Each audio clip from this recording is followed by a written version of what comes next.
waktu sekolah aku ambil keputusan cepat. Aku cakap aku tak nak jauh sangat.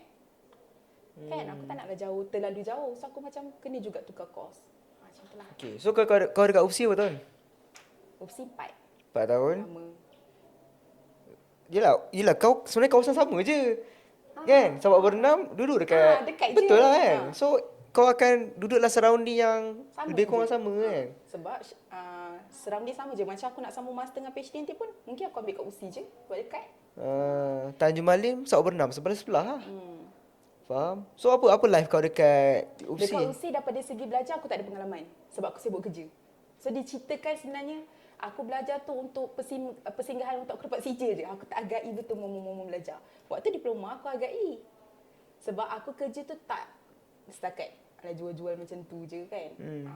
So study pun aku dapat 4 flat apa semua. Waktu degree aku tak dapat 4 flat lah sebab aku busy dengan kerja. Sebab kerja aku pula yang bagi aku berat lah. Tak kerja apa? Kan takaful aku buat. Oh, buat insurans lah. Aku buat Okay. insurans. Okay, aku buat insurans.